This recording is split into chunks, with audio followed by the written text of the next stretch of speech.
Hello, hello, hello. Just after taking a big gulp of water there, you caught me mid-gulp. Welcome to this week's motivational video. I just want to make sure I am still streaming. I'm getting a sign to say that I'm not connected. So hopefully you can see me, you can hear me, and I really hope you can feel my vibe. Let's have a look. Okay. So welcome to this week's, I want to call it more of an inspirational than a motivational video. And there are good reasons for that. Let me just check that everything is doing what it should be, what it's supposed to be. I'm just going to actually just go onto my phone and see, which is probably the worst thing I can do because it's not going to help my bandwidth. But I just want to see whether I am streaming. This is going to make terrible viewing. So welcome to this. See whether I am streaming. Yes. This is going to make terrible viewing. So there you go. You've had me in stereo. I'm going to continue. Let's start again. My name's Jenny Kovacs. As you can see from what it says down there, I'm a visibility queen. I'm nicknamed the Queen of Being Seen because I help small businesses, I help people, and I also help companies and well-known brands and corporates to raise their professional profile, to have their staff raise their professional profile, to put their work out there. And quite usually this means that they either sell their value or their services. But today I've come to talk about grief, change, and being seen, and the importance of that. So as I sit here before you, we are less than a week out of huge change here in the UK. First of all, we had a new Prime Minister, and that brought up a lot of stuff. Then Queen Elizabeth II passed, and now we've got a new king, bringing both grief and change to many people around the world, in fact. And I also wanted to talk about how that correlates with being seen. It kind of interweaves together. So let me start with the change stuff. I remember sharing some very similar insights to this after Brexit happened. I remember helping clients with this. I have clients not only just in the UK, all over the world, America, Canada, Hong Kong at one point, and a lot of Europe. And I'm scratching. I'm so sorry. I've been bitten. I've been bitten a lot by a horsefly. Anyway, I remember sharing these similar insights because the thing that sometimes surprises us as human beings are how we may react or think about these global events that happen. And one of the things that really kind of obviously pushes this in front of us, I guess, is when there are times of change, quite often it's all over the news, it's all over the internet, it's everywhere. People are talking about it. Some people feel different ways about it. So some people are quite relieved and some people are happy. So I just wanted to spend a few minutes just talking about that quickly. I also want to speak about grief as well, because I know that a lot of people have been struggling with grief, and not just from the Queen's passing, but grief of family members and things. And I also wanted to talk a bit about being seen and ways to share when you're reaching out, especially if you're going through turbulent times, change or grief. So the first thing I want to say about change is there is such a thing, and some of you may be familiar with it, called the bell curve. And this, I first started talking about this in, gosh, when was it? About 2006, I think it was. It might have even been earlier than that. In fact, it was earlier than that. And the reason that I spoke about it was at that point, people were going through redundancies, and anyone who's ever been through a redundancy will know how tough it can be. Not many people just fly through it and, just kind of take it on board. It can be really tough. It can question who you thought you were. It can question like your identity as to who you thought you were. It can question what you might think is fair or unfair, true or untrue. And the reason for that is because as you go through those curves of change, which happen really frequently, more frequently than you realize, you might think, oh, I felt 3 different emotions today, but actually you're like minute by minute, you're going through a range of different emotions. And depending on where you are, your environment, what's being fed into it, will also kind of affect or show up in how you're emoting. So a couple of them that I wanted to talk about, especially when it comes to change. One which you may see a lot of, or you might not. And thanks for the thumbs up, whoever did that. Thank you so much. One that you might see a lot of is anger. And here's the thing, anger gets a bad reputation as an emotion because anger often has people do or say or be a way that they later on regret. But anger, like any emotion, is an emotion that has, that has its place, as does happiness or as does any others. Hey, hi, Nobby, it's Nobby. Nobby is, are you down under? So are you in tomorrow already, or where are you? What day is it? What time is it where you are? Thank you for saying hi. So yeah, anger has a lot of people feel guilty for their anger. And how they are plays out on how they're feeling. Many people regret anger, but here's the thing about the emotion of anger. Even though it might not be great to be on the receiving end of it or to even be feeling it, anger is one of those emotions that move. It's not like guilt, which is kind of static, stuck. It's not like doubt, self-doubt. It does have you moving, but be aware, even if you're not of angry persuasion, that you might find anger bubbling up. And my best advice in the short time that I've got is have it come out of your body. There's an exercise that I do with my private clients. I don't have time to take you through it now, but have it come out of your body in some way, like literally move your body and express movement, let it come out of your body. Other thing that happens with change is denial. Denial or disbelief. Oh my gosh, I can't believe this is happening. Now, we've all said that at some point, but the oh my gosh, I can't believe this is happening may occur on a deeper level where it could have you in a place for days where there's like not a willingness to acknowledge that. And then, of course, there's happiness. Some people are happy about a change, not because it necessarily has a good benefit for them or good end result for them, but sometimes just because the change marks something new. Now, people aren't going to be either angry or either in denial or either happy. You're going to be all of these at some point. You might stay in one emotion for longer, or you might revisit it a lot more than some of the others, but you will travel through all of these. You will travel through all of these. Happiness in times of change looks like, oh, it could have been so much worse. I'm so grateful that this thing happened and I'm quite happy about it. Okay, so if that's you, that's how it is. So it's Melbourne, Australia, yep, and it's 8:15 at night on Monday evening. So we're still in the same day, but you're beaming back from our future. So thanks for saying that, and thanks for sharing that. I always hold these different time zones in my head. So that's the thing around change. So if you're experiencing change, know that it's okay to feel a whole raft of emotions, and know that you'll go through them very quickly, and do what you can to to deal with them, whether it's reading a book, speaking to somebody who's a friend, speaking to like a therapist, a coach, or have a way that you can navigate those emotions. If there's my timer, if it feels like it's too much for, to bear, too much for you.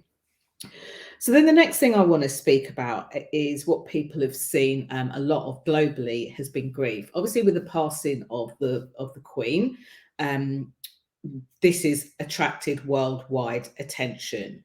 And like, note how some people are going through those raft of emotions, even with something like the passing of the Queen.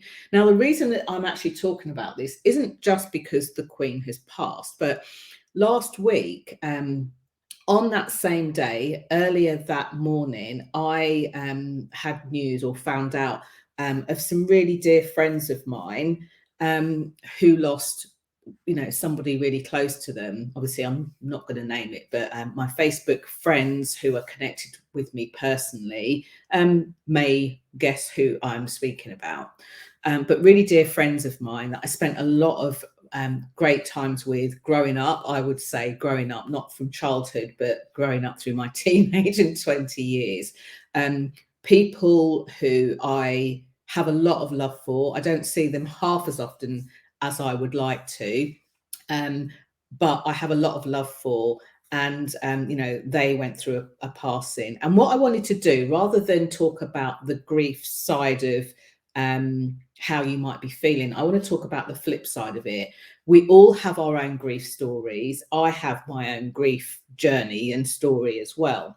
And what I want to share is, when you're around somebody who is in grief, I'm reading so many posts about people who have lost their husbands and people who have lost children and people who've lost brothers, fathers, parents, mothers. If you are with somebody who is grieving, here are a couple of things you can do to support them. So the first thing is, if you can physically get with them and they're open to you being with them, just sit with them. A lot of people worry about how they're going to support somebody going through grief because they don't know what to say, etc., etc., etc. But actually, sometimes you don't need to say anything. Just spending time with somebody is really helpful. And I say this, I'm looking down because I'm just making sure that I cover the points that I wanted to raise.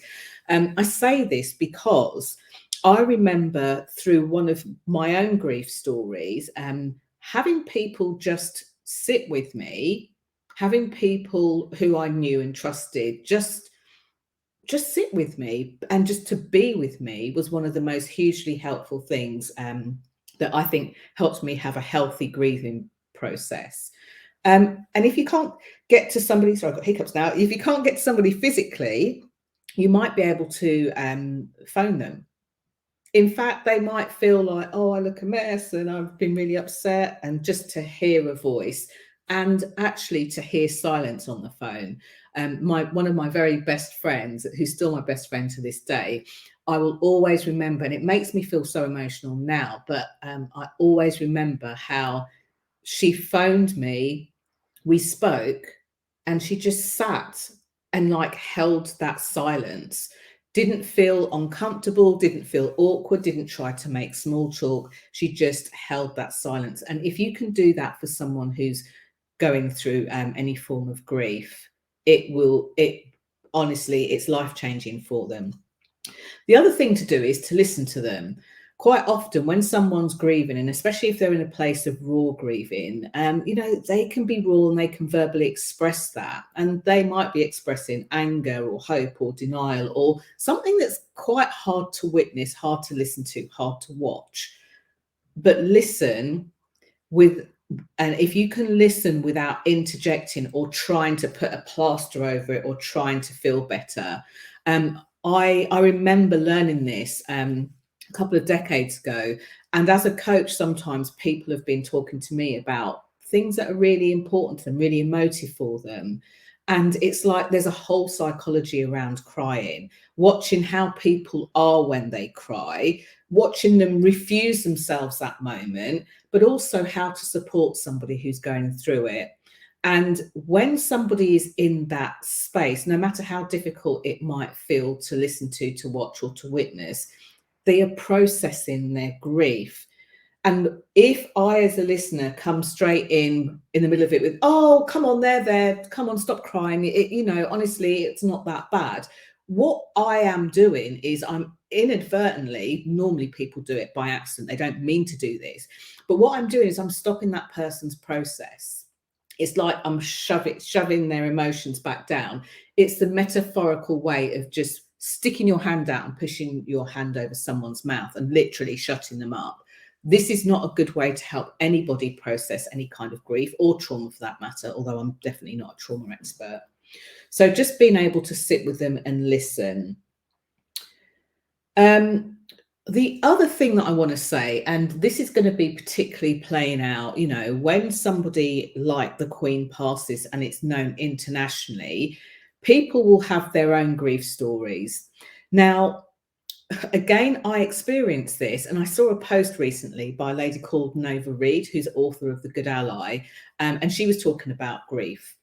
And I think in her instance, I think it was grief of a best friend, you know, and there's a point in time when the person who's grieving is being consoled, allow them to be consoled. Now, I experienced this. Many of you may know my story from 2010, but basically, it involved the loss of babies, actually. So those who knew. And one of the things I actually navigated it at the time, but on reflection, thought, you know, for some people, this is not going to be the most helpful. When it comes to certain types of grieving, it can upset, obviously, the person who's consoling the other person. And I remember there were so many people, especially in the early days, like the first couple of weeks, where they would be so upset. It felt like they were so upset that I went into this automatic pilot. I snapped out of grieving mode and went into consoling them mode. So if you're in a place where you want to console someone else, but I'm not saying don't be upset, but if you need to be consoled, it might not be the best job for you to do at that moment. I don't even know if that makes sense. If you're watching that makes sense, either give me a thumbs up or a love heart. Hopefully it makes sense. And if it doesn't make sense, I'm going to be kind of signing off soon, but quickly do pop a question in the box below, and I will happily answer that. Okay, so when somebody needs consoling, be there to console them, as opposed to going to console them and needing to be consoled yourself. Like I say, there's nothing wrong with being upset, nothing wrong even with crying or being emotive with that person, emotional with that person. But when it turns around that you need to be consoled, then it kind of again gets the person's process. And I heard a story actually about Prince Harry being in the airport, and as he walked through the airport, somebody came up to him very, very upset to say, you know, I'm so sorry about your grandma. And they were so upset, he went into consoling mode. Now, I know there's lots of debate about, oh, people in the public eye, they're in the public eye, they should be used to it, they've got to do it, it's their duty and everything else. But think about this. You lose someone really close to you, and then you've got all of these ceremonies to attend, all like time critical. You don't even get, well, maybe 5 minutes, but you don't get a long time just to sit and be with yourself. I think that must be quite traumatic and distressing in its own way. So when you're with somebody, console them, be with them, console them. But if you feel like you're going to need consoling yourself, then that might not be the job for you. And by the way, just tell them that I'm so upset about this right now. I want to be here for you, but I don't want to make it about me. And then you can still sit with them and be silent or cry together or do whatever. But that's my piece of advice on that. And then in terms of being seen, the reason why this all kind of like intermingles is so Friday I ran a full day with two other great guests as well. I ran the Optimizing Your Career Opportunities event, which is still on YouTube, still available on YouTube. And I ran it, and I also had two guests on there. And it just felt to me when I opened up the day to not mention the Queen's passing and kind of how the state of the nation was feeling would be a little bit kind of trite, really, just to, you know, charge in like nothing happened. I didn't know what to say. I didn't know how to be. I didn't know how to act. You know, in my lifetime, we've never lost a queen before. We've never lost, you know, somebody from the monarchy. So I said a few words at the beginning, and what really struck me, and again, I was in a clubhouse room hearing a discussion. What really struck me is and this might not make sense to some of you, but if any of you class yourself as highly sensitive or kind of very intuitive or in tune with people around you, you'll probably have this in spades more than me. The simple version is you walk into a room where someone's had an argument. They've stopped arguing, but you kind of feel something. You can cut the atmosphere with a knife. Or one of my ones when I worked in financial services, and I worked a lot with sales teams, and the night before they'd all go out on the lash, and they'd come in the next day, and you'd go into the training room, and after about half an hour, I literally started to just not feel really great. It took me a few times to realise, you lot have got hangovers, haven't you? It's like I started just to not feel so great, just feel really, and then you lot have got hangovers, so you kind of end up sorting them out. Well, I felt like on Friday, the energy kind of around the world felt a little bit like, and you've got to remember that I'm in my 5th decade now. When I was a kid, and this is going to shock some of you millennials and younger, when I was a kid, there was once upon a time in the UK when shops were not allowed to open on a Sunday. It was illegal to trade on a Sunday. In fact, if you're watching this live or on the replay, please don't leave me alone and hang me out to dry on this. Who remembers when it was illegal to trade on a Sunday, when shops weren't allowed to be open on a Sunday? Because what that meant was there was this, like, the energy of like calm and quiet. It's like everything rested a bit more on a Sunday. Whether you were a church goer or not, it kind of didn't matter. But everything went quiet. And on Christmas Day, despite the fact that not everybody in the world celebrates Christmas, same sort of thing. Everything goes a bit quieter. Not quite as quiet as I remember as a kid on a Sunday. And I felt on Friday that even though so many people had so much to do, a lot of people had a lot of things to do, people at work had things to do in connection with the royal passing, there was this vibe, this energy of like, it was like the world did a big sigh for whatever reasons. Thank you, Facebook people. Closed Saturday afternoons and Sundays. Yeah, actually, definitely remember that. Totally remember this too. That's 4 of us anyway, out of the world. No one else remembers these things. That'll be our secret.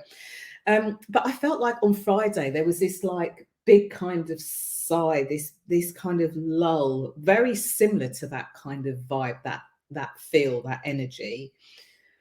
And it meant that people didn't necessarily want to be seen. Now, the reason that I mentioned the Optimize Your Career Opportunities event was that I had a lot of messages from people privately saying, like, oh, I really wanted to attend some of this, or I wanted to attend this session, but work's just gone nuts because of what's happened and all of that kind of stuff.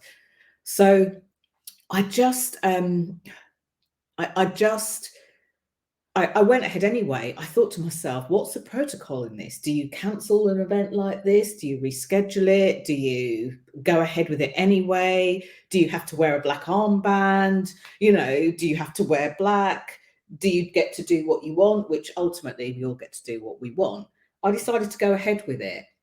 And I decided to go ahead with it because, as I actually said within the event, I figured that even through these times, people will still want to optimize their career opportunities. They will still want to plan what they want to do on their career. They will still want to know how to navigate LinkedIn, especially if they're an employee. They will still want to know how to make connections and network, even if they hate network and connecting. They will still want to make an impact in the work that they do, even if they're not looking for another job. They just want to do a really great job in what they're doing. They will still want to understand their value and mind their gold. They'll still want to take care of themselves in a way that they don't burn out. They still might be toying with the idea of going from employer to entrepreneur and not really knowing what to think about before they even make that decision. They might still want to put in self-care and not be burnt out. So I know I've just said that. You know, there's all of these things. So the plan was, we'll schedule it. You'll get access to it until today because, you know, for free, because then that way you'd be able to catch up over the weekend. But given that there was the 9/11 stuff over the weekend that some people are commemorating and remembering, given the discombobulation that the nation and a lot of the globe seem to be feeling at the moment, I've spoken to the speakers.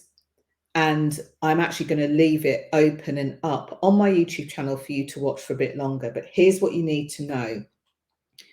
I'm going to leave it up until at least past the date of the state funeral. So until at least the 20th. On the 20th, I will take it down from being public. So it means that if you are in my community and you do have the links to those segments, which you should do, or you are already subscribed to my channel and you just go in, literally click on them so they're in your watch history, you will be able to go back and watch those even after the 20th of September. But they will come down, they will disappear. And the reason for that is because they're really great nuggets. So if you or someone you know, funnily enough, was attended by people who are self-employed as well. But if you or someone you know is an employee, they don't want to be having to ramp up their CV.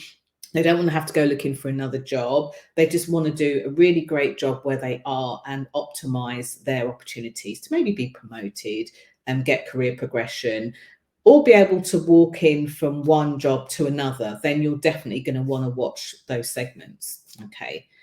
Shameless plug, but really, really, really, really great stuff. And Cassandra Austin McDonald with the burnout session and the self-care session was amazing. Anita Belitz, who did something on LinkedIn, connecting on LinkedIn, and gave a ton of tips on there. And also she talked about the piece before employee to entrepreneur, because she's an executive coach. She has, I'm sure, these conversations all the time, and people think it's about replacing the money that they get to and moving over. But there's a lot of other stuff to ask yourself. And she asked some really great questions actually on the call to get you to answer them. And to be honest, if you're an entrepreneur already, it's worth listening to that segment. There was so much juice in it. Anyway, that's the reason why I'm doing that. I think it's important to be seen, but here's what I want to say about visibility and being seen. And I will read the comments because I'm so nosy by nature, and I want you all to see the comments and know what's being said. When it comes to being visible, it's important, and I was saying this to at a speaking gig that I had a couple of actually last week. It's important to share from the scar, not the wound. It's like when I was talking about grief. If you are in it at the moment, you're in it. Respect your own emotions, allow your own process.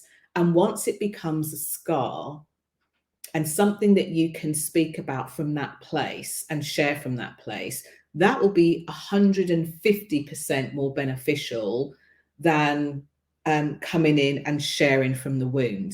Because when you're in the wound, remember, you're going through those changes, you might come out as angry, and kind of have people go, whoa. And some people find it really hard to listen to people when they're angry. It's harder to make your point because it's a moving emotion.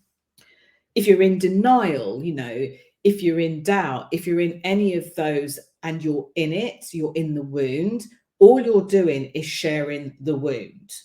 Okay. And it's okay. You just need time to process it and let it heal into a scar. She says, scratching her arms. I was bitten. I can't even, I've lost count of how many times I've been bitten. Been bitten on the eye again, but on the eyelid this time. If I had done a live stream at 3 o'clock in the morning where I was literally feeling like I was about to scratch my skin off, this would have been like quite literally painful for you to watch, with me like, However, afterwards, if I can say, why did I not take antihistamine? Because antihistamines send me a bit, I become a bit of a space cadet. And when you're working or when you're presenting, You don't want to see me on screen kind of, what was I going to say? So that's a good reason to share from a scar, not a wound. So if you're going through grief, if you're going through change, if you're going through anger, if you're going through denial, if you're going through something, just check in with yourself. Am I through this? Is this a scar that I can talk about, or am I still in it? And it's okay not to talk about it. I'm going to be sharing soon, because I realised, both in writing and on video, I took the whole of August off social media, and it had some really cool, it gave me some really cool insights. Some cool things happened, but that's another thing to share for another time. But one of the things that is relevant to this conversation today was giving yourself time and space to think, to be. That made me make much better choices for things that I wanted to do, from work to relationships to my time to what I ate. Even it had such far-reaching consequences. So just because visibility might be a part of what you need to be doing in your life or in your career, allow yourself the space. So as I wrap up, I'm just looking at the posts. So you do definitely remember the closed Sundays, half a weekday, closing on Wednesday sometimes. Oh yes, you are right. You're right. I remember, yeah, there's some, if you lived near a parade of shops, as I did, you would sometimes have that. I'd forgotten about that. Yeah, not much fun being busy Monday to Saturday during the and having to have to eat what's left. Couldn't go shopping on Sunday. Yeah, couldn't go shopping on Sunday. The shops shut at 5:39 to 6 p.m. in the week. Yes, you just have to wait, wouldn't you? If you needed something, you'd have to wait till the shops were opened again. Gosh, can you imagine that? Can you imagine a world of that? I know there were little splatterings of it in lockdown, but there was a lot of queuing going on as well. Anyway, thank you. You handled it respectfully and professionally as an international event. Thank you.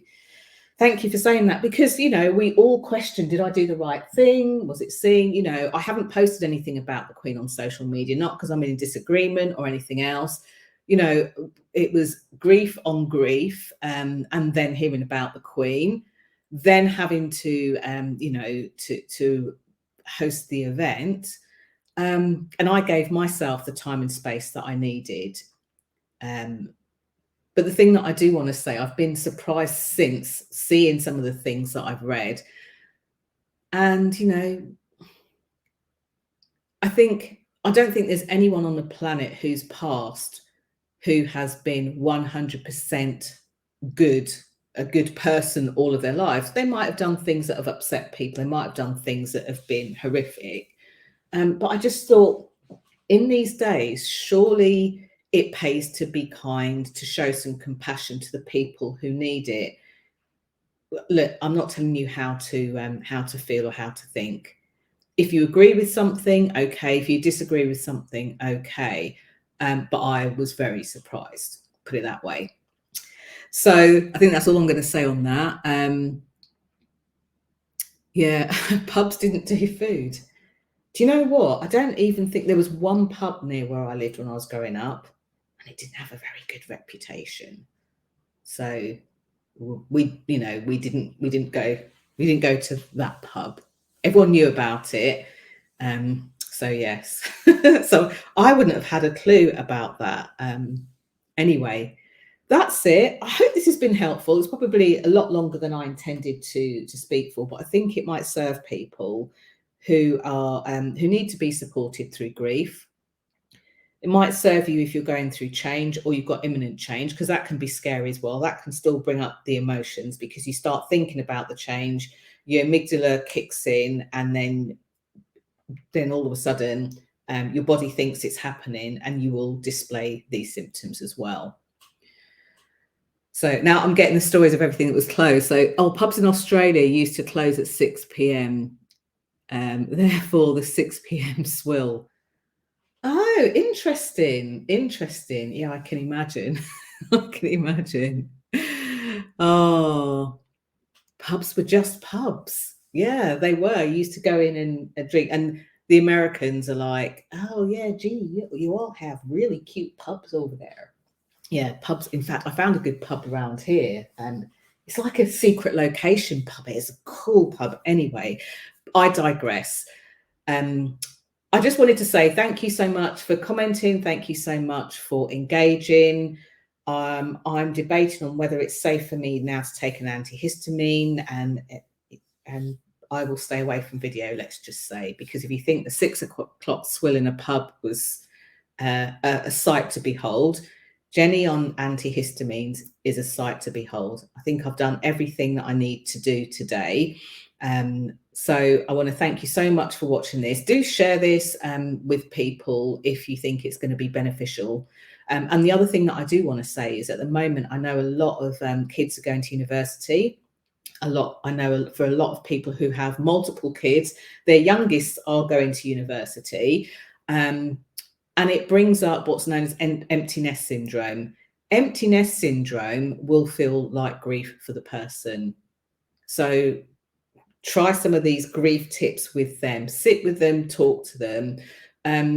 I want to finish by saying I heard an interview recently with Eddie Murphy and Jerry Seinfeld, and it's comedians in cars getting coffee, which is on Netflix.